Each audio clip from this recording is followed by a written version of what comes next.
총성도 포연도 보이지 않는 거대한 전쟁이 지금 바다 한복판에서 벌어지고 있습니다. 푸틴의 그림자 함대들이 갈 곳을 잃고 대서양을 헤매는 모습은 현재 러시아가 처한 냉혹한 현실을 그대로 보여줍니다. 우리는 흔히 전쟁이라고 하면 탱크와 미사일을 떠올리지만 진짜 무서운 공격은 눈에 보이지 않는 법입니다. 미국과 영국이 설계한 이 촘촘한 그물망은 단순한 압박을 넘어 푸틴의 숨통을 조이는 마지막 열쇠가 되고 있습니다. 인생의 쓴맛을 아는 여러분이라면 잘 아실 겁니다. 돈줄이 마른 군대는 결국 무너질 수밖에 없다는 사실을 말입니다. 지금까지의 제재가 솜방망이였다면 이번에는 차원이 다릅니다. 영국의 해상보험 시스템과 미국의 압도적인 물리력이 결합하면서 러시아의 해상 루트는 말 그대로 지옥으로 변했습니다. 왜 푸틴은 핵 위협까지 서슴지 않으며 이토록 민감하게 반응하는 것일까요? 그것은 단순한 체면 문제가 아니라 제국을 유지해온 근간이 뿌리째 흔들리고 있기 때문입니다. 워싱턴은 더 이상 협상 테이블에서의 말잔치에 기대지 않습니다. 대화가 통하지 않는 상대에게는 힘으로 증명하는 것이 국제정치의 냉정한 생리입니다. 미국은 베네수엘라를 봉쇄하며 러시아의 우회로를 차단했고, 영국은 로열 네이비를 동원해 해상 검문소를 세웠습니다. 이제 러시아의 유조선들은 공해상에서 마치 범죄자처럼 쫓기는 신세가 되었습니다. 어설픈 희망이나 낙관적인 전망은 하지 않겠습니다. 현실은 우리가 생각하는 것보다 훨씬 더 치밀하고 잔혹하게 돌아가고 있습니다. 오늘 이 시간에는 화려한 언론 보도 뒤에 숨겨진 서방의 치밀한 질식 전략을 깊이 있게 분석해 보겠습니다. 과연 푸틴이 이 거대한 포위망을 뚫고 살아남을 수 있을지, 그 잔혹한 지경학적 진실을 지금부터 공개합니다. 이것은 단순한 뉴스가 아니라 우리 시대의 거대한 질서가 재편되는 과정입니다. 러시아가 자랑하던 에너지 패권이 어떻게 한순간에 무너지고 있는지 그 실체를 확인해 보시기 바랍니다. 준비되셨다면 이제 가장 깊숙한 곳의 이야기를 시작해 보겠습니다. 전쟁의 승패는 전선에서만 결정되지 않습니다. 현대 사회에서 가장 치명적인 타격은 서류 한 장과 데이터베이스의 기록에서 시작됩니다.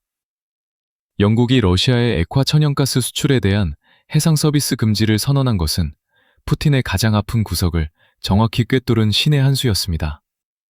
많은 이들이 미사일의 궤적에 주목할 때 런던의 금융가에서는 러시아 에너지 산업의 숨통을 끊을 정교한 설계가 완성되고 있었습니다. 바다 위를 떠다니는 거대한 유조선들에게 보험은 단순한 안전장치가 아니라 국제사회가 발행하는 통인증과 같습니다. 런던 노이즈로 대표되는 영국의 해상보험 네트워크가 서비스를 중단한다는 것은 러시아의 배들이 공해상에서 불법 선박으로 낙인 찍힌다는 것을 의미합니다. 상황은 생각보다 훨씬 심각합니다.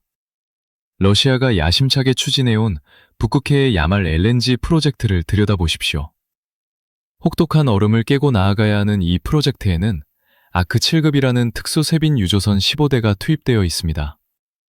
이 유조선들은 러시아 기술력의 자부심처럼 보였지만 실상은 영국과 그리스 기업들의 서비스와 보험 없이는 단 하루도 운항할 수 없는 종이배에 불과했습니다. 영국 정부가 2025년 10월부터 해상 서비스 공급을 단계적으로 차단하기 시작하자 푸틴의 계획은 그 자리에서 얼어붙었습니다. 유럽연합이 2027년까지 미적거리며 눈치를 보는 동안 영국은 가장 먼저 칼을 뽑아들고 러시아의 자금줄을 직접 타격했습니다. 이것이 바로 시스템의 권력입니다. 배를 수리할 부품 하나도 보험이 없으면 공급받을 수 없고, 사고가 났을 때 책임을 질 주체가 사라진 선박을 받아줄 항구는 지구상에 존재하지 않습니다. 푸틴은 그림자 함대를 동원해 규제를 피하려 했지만 북극해의 거친 환경은 일반적인 중고선들이 버틸 수 있는 곳이 아닙니다. 결국 러시아는 자신들의 보물창고인 가스전을 눈앞에 두고도 그것을 실어나를 방법을 잃어버리는 비참한 처지에 놓였습니다. 이것은 단순한 경제 제재를 넘어선 기술적이고 법적인 고립입니다. 우리가 보는 화려한 전쟁의 이면에는 이토록 냉혹한 질식작전이 진행되고 있습니다. 하지만 영국과 미국의 공조는 여기서 멈추지 않았습니다. 해상보험이라는 보이지 않는 칼로 기반을 무너뜨린 그들은 이제 대서양 한복판에서 실제 물리력을 동원하기 시작했습니다. 서류상의 압박이 현장의 추격전으로 이어지는 순간 러시아의 오만함은 곧바로 공포로 변했습니다. 과연 대서양에서는 어떤 일이 벌어지고 있었던 것일까요? 기록적인 추격전 끝에 납포된 마리네라호의 이야기는 이제부터 시작입니다. 바다 위에서 벌어지는 추격전은 영화 속의 장면보다 훨씬 더 건조하고 잔혹합니다. 미국과 영국의 레이더망에 걸려든 마리네라호의 운명은 이미 그들이 대서양으로 기술을 돌렸을 때 결정되어 있었습니다.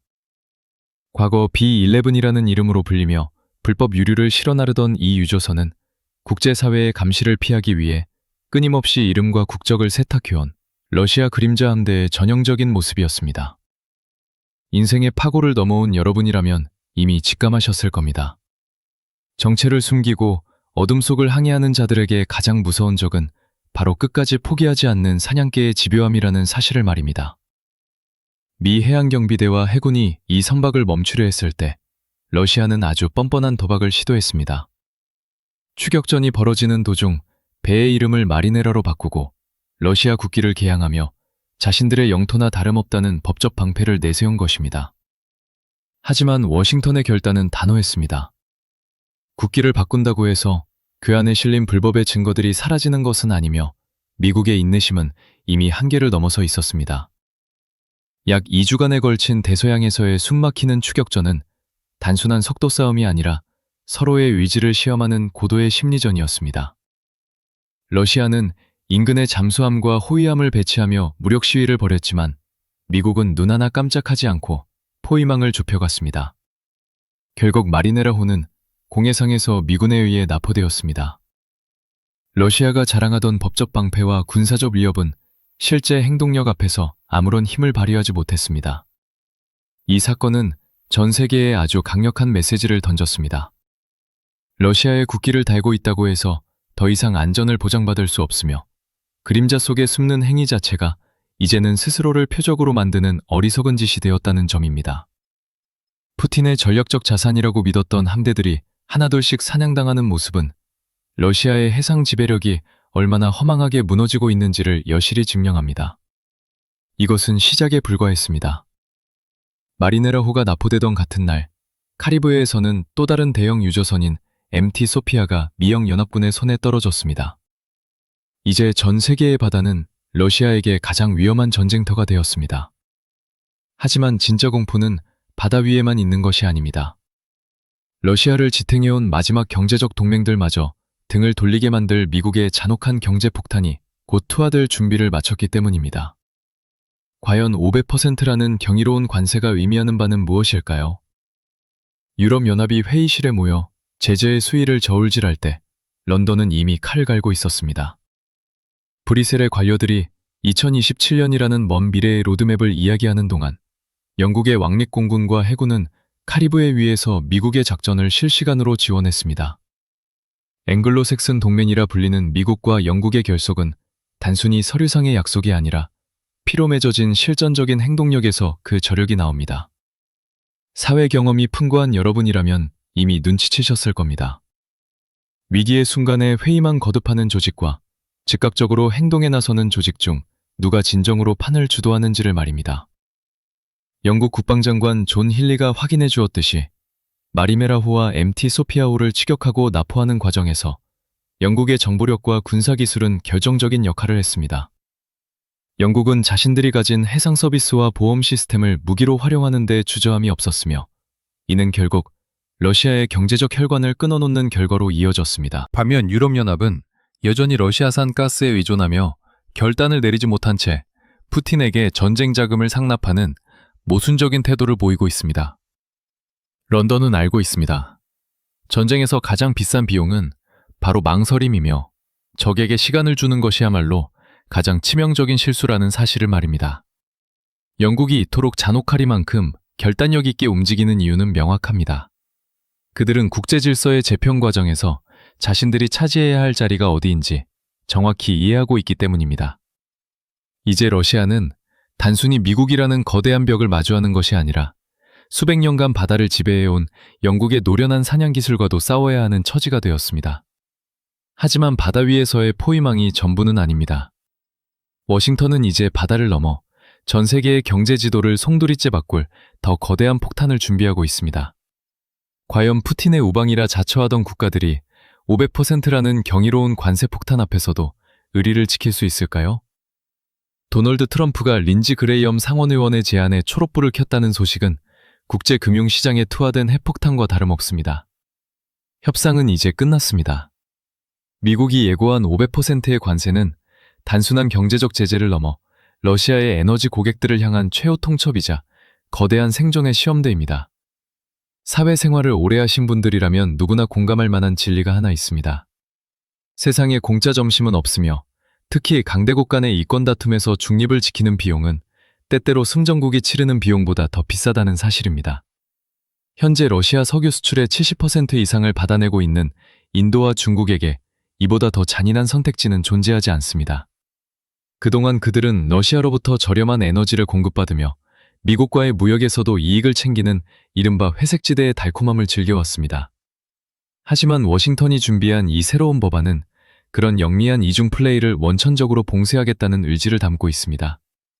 만약 당신이 러시아의 기름을 단 한 방울이라도 더 산다면 미국 시장으로 들어오는 당신들의 모든 제품에 500%의 세금을 매기겠다는 것은 사실상 장사를 접으라는 선언과 같습니다.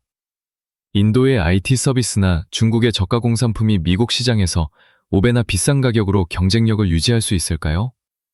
답은 이미 정해져 있습니다. 우리는 여기서 1985년의 플라자 합의를 떠올려야 합니다. 당시 미국은 단 한 번의 합의만으로 일본의 경제 성장에 제동을 걸고 세계 경제의 질서를 자신들의 입맛에 맞게 재편한 전적이 있습니다. 이번 500% 관세안은 현대판 플라자 합의라고 불러도 무방할 만큼 공격적이고 파괴적입니다. 푸틴과의 우정이나 값싼 에너지라는 눈앞의 이익은 미국 시장이라는 거대한 기회비용 앞에서는 한낱 신기루에 불과해질 것입니다. 미국은 이제 러시아를 물리적으로 고립시키는 것을 넘어 그 주변의 경제적 우방들까지 인질로 잡아 푸틴을 완전히 고사시키려 하고 있습니다. 이러한 압박은 결국 러시아의 전쟁 수행 능력에 치명적인 타격을 입힐 것입니다. 돈줄이 끊기고 고객이 사라진 제국은 스스로 붕괴할 수밖에 없기 때문입니다. 하지만 정작 더 심각한 문제는 멀리 있는 아시아가 아니라 러시아의 코앞에 있는 유럽에서 벌어지고 있습니다. 입으로는 정의를 외치면서 뒤로는 푸틴의 전쟁 가방에 현금을 채워주고 있는 유럽연합의 모순적인 현실을 우리는 어떻게 해석해야 할까요?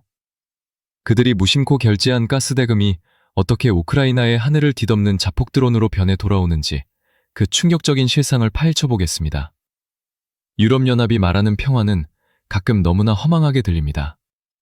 입으로는 우크라이나를 돕는다고 하지만 지갑은 여전히 러시아를 향해 열려있기 때문입니다. 2025년 한 해 동안 유럽이 러시아산 액화 천연가스를 수입하며 지불한 돈이 무려 72억 유로에 달한다는 사실을 여러분은 어떻게 생각하십니까?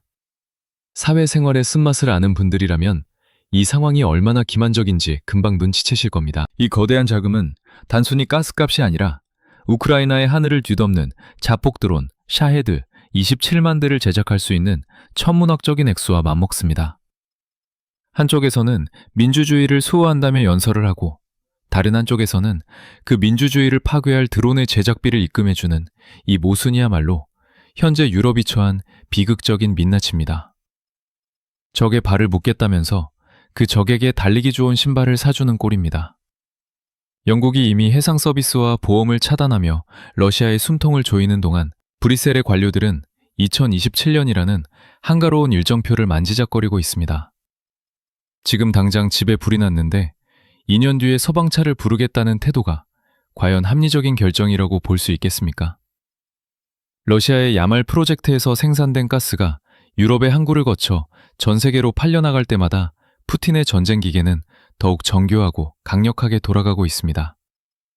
영국은 이미 야말 LNG를 운반하는 15대의 쇠빙 유조선 중 11대를 법적으로 묶어버리는 결단을 내렸지만 유럽연합은 여전히 가스밸브를 잠그지 못하고 눈치만 보고 있습니다. 가장 무서운 것은 이러한 지체와 망설임이 가져올 결과입니다. 유럽이 망설이는 하루하루마다 러시아의 국고는 채워지고 전선의 비극은 끝없이 연장됩니다. 인생의 중간을 넘어선 여러분은 잘 아시겠지만 악순환의 고리를 끊지 못하면 결국 그 대가는 본인이 치르게 마련입니다. 영국은 가스 수입을 완전히 끊는 것보다 그 유통과 보험이라는 핵심 인프라를 먼저 마비시키는 것이 훨씬 효율적인 전략이라는 것을 행동으로 증명했습니다. 하지만 유럽연합은 여전히 자신들의 안락한 겨울을 위해 푸틴과의 끈을 놓지 못하는 도덕적 파산 상태에 머물러 있습니다. 결국 돈의 흐름을 막지 못하는 제재는 공허한 외침에 불과합니다. 미국과 영국이 바다 위에서 유조선을 직접 납포하며 강경한 행동에 나선 이유는 더 이상 유럽의 느린 보인정을 기다릴 수 없기 때문이기도 합니다. 워싱턴의 인내심은 이제 바닥을 드러냈고 그들은 이제 유럽의 눈치를 보지 않고 러시아를 지탱하던 또 다른 기둥을 직접 무너뜨리기로 결심했습니다. 푸틴이 그토록 아꼈던 남미의 동맹국 베네수엘라에서 벌어진 전격적인 체포작전은 그 신호탄이었습니다. 과연 베네수엘라의 몰락은 러시아에게 어떤 공포로 다가오고 있을까요? 우리는 이제 한 독재자의 몰락이 다른 독재자에게 주는 냉혹한 경고를 마주하게 될 것입니다. 영원한 권력은 없습니다. 베네수엘라의 마두로 대통령이 그 사실을 가장 뼈아픈 방식으로 깨달았습니다. 미국이 카라카스에서 마두로와 그의 아내 실리아 프로레스를 전격 체포해 맨해튼 연방법정으로 압송한 사건은 국제정치의 판도를 뒤흔든 일대 사건이었습니다. 이것은 단순한 마약 밀매 혐의에 대한 사법 처리가 아니라 푸틴의 등 뒤에 칼을 꽂는 미국의 정교한 전략적 타격입니다. 산전수전 다 겪은 여러분이라면 이 장면에서 무엇을 읽으셨습니까? 동맹국 지도자가 안방에서 끌려나가는 것을 지켜봐야만 했던 푸틴의 무력감이 전 세계에 생중계된 것이나 다름없습니다. 러시아의 우방은 더 이상 안전하지 않습니다. 미국은 이번 작전을 통해 자신들의 뒷마당에서 러시아의 영향력을 완전히 지워버리겠다는 의지를 물리적으로 증명했습니다. 그동안 푸틴은 마두로 정권을 비호하며 미국의 제재를 무력화하는 우회로로 베네수엘라를 활용해왔지만 이제 그 통로는 영원히 닫혔습니다. 체포 소식이 전해졌을 때 크렘린궁이 보여준 반응은 놀라울 정도로 방어적이고 빈약했습니다. 그들은 국제법 위반을 운운하며 비난의 목소리를 높였지만 실질적으로 마두로를 구하기 위해 할 수 있는 일은 아무것도 없었습니다. 강대국의 보호 약속이 실제 위기 상황에서 얼마나 무의미한 종이 조각이 될 수 있는지 우리는 지금 똑똑히 목격하고 있습니다. 이것이 푸틴이 마주한 잔혹한 진실입니다. 그림자 함대의 유조선들이 납포되고 가장 가까운 정치적 동맹이 체포되는 과정에서 러시아의 위신은 바닥으로 추락했습니다. 한때 세계를 호령하던 지정학적 패권자의 모습은 온데간데 없고 이제는 자신의 자산과 동맹을 지키기에도 급급한 처지가 된 것입니다. 미국은 이제 선을 넘었습니다. 더 이상 외교적 수사나 모호한 경고에 머물지 않고 적의 심장부를 직접 타격하는 과감함을 보여주고 있습니다. 푸틴은 과연 이 연쇄적인 패배를 어떻게 되돌릴 수 있을까요? 하지만 상황은 더욱 악화되고 있습니다. 동맹의 몰락과 경제적 질식은 결국 푸틴이 그토록 공을 들였던 마지막 협상 카드마저 쓸모없게 만들고 있습니다. 전쟁을 끝내기 위해 제시했던 수십 개의 평화안들이 왜 지금 이 순간 쓰레기통으로 향하고 있는지 그 이유를 들여다봐야 합니다. 우크라이나 전쟁의 종지부를 찍을 것 같았던 그 화려한 평화 계획이 왜 파국으로 치닫게 되었는지 이제 마지막 장을 열어보겠습니다. 평화는 때때로 전쟁보다 더 잔혹한 기만술이 되기도 합니다. 도널드 트럼프 대통령이 제시했던 28개항의 평화안이 바로 그러했습니다. 러시아의 요구를 어느 정도 반영하며 종전의 희망을 품게 했던 이 로드맵은 결국 푸틴의 시간 끌기 전략에 휘말려 쓰레기통으로 던져졌습니다. 인생의 쓴맛과 단맛을 모두 겪어본 여러분이라면 이 상황을 보며 한 가지 진리를 떠올리실 겁니다. 선의를 가지고 내민 손을 물어뜯는 상대에게는 더 크고 무거운 몽둥이가 약이라는 사실 말입니다. 워싱턴은 처음에 매우 유연했습니다. 러시아의 안보 우려를 고려하며 로이터를 비롯한 국제 언론들이 주목할 만큼 야심찬 28개 조항을 준비했습니다. 하지만 우크라이나가 이를 자신들의 생존권이 담긴 20개 조항으로 수정하고 러시아가 핵심 조건들을 거부하면서 상황은 급변했습니다. 푸틴은 협상 테이블에 앉아있는 척하면서 뒤로는 에너지를 팔아 전쟁 자금을 축적하고 전열을 가다듬는 데에만 집중했습니다. 이것은 진정성 있는 대화가 아니라 상대를 지치게 만들어 더 많은 이익을 챙기려는 전형적인 지연 전술의 연장이었습니다. 하지만 트럼프의 인내심은 푸틴의 계산보다 훨씬 짧았습니다. 평화안이 거부되자마자 미국은 부드러운 외교관의 옷을 벗어던지고 포식자의 본성을 드러냈습니다.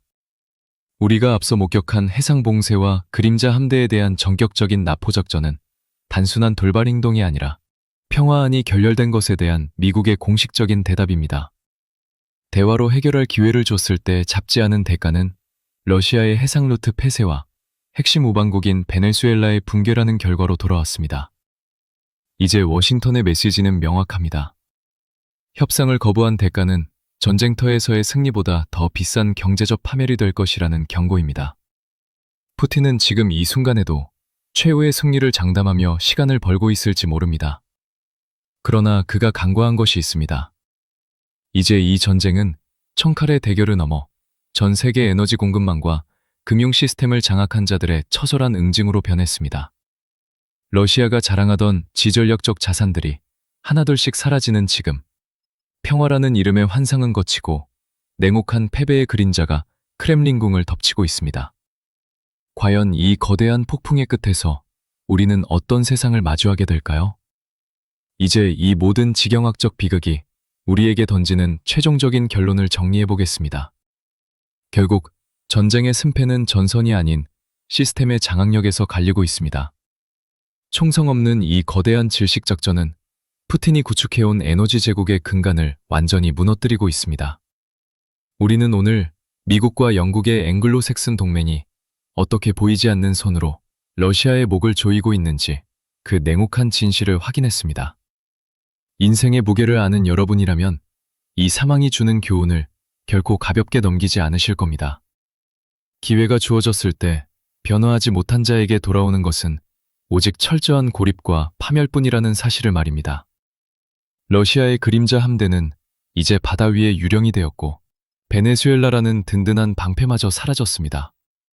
트럼프가 준비한 500%의 관세 폭탄은 러시아와 손을 잡으려는 모든 이들에게 던지는 마지막 경고입니다. 이것은 단순한 외교 전쟁이 아니라 새로운 세계 질서를 구축하려는 강대국들의 거대한 설계입니다. 누군가는 여전히 푸틴의 반격을 기대할지도 모르지만 현실은 그보다 훨씬 더 차갑고 단호하게 흘러가고 있습니다. 에너지로 세상을 위협하던 시대는 끝났으며 이제는 시스템에 순응하지 않는 자가 도태되는 시대가 도래했습니다. 오늘 우리가 다룬 이 격변의 현장은 앞으로 다가올 더 큰 폭풍의 사막일 뿐입니다. 과연 푸틴은 이 촘촘한 그물망 속에서 마지막 발악을 이어갈 수 있을까요? 아니면 결국 무릎을 꿇게 될까요? 여러분은 이 냉혹한 지경학적 게임의 승자가 누가 될 것이라고 보십니까? 댓글을 통해 여러분의 날카로운 통찰을 공유해 주시고 우리 시대의 거대한 변화를 함께 지켜봐 주시기 바랍니다. 본 영상의 내용은 국제전략 분석과 공개된 정보를 바탕으로 구성되었으며 실제 상황은 정치적 역학관계에 따라 변할 수 있음을 알려드립니다. 끝까지 시청해 주셔서 감사합니다.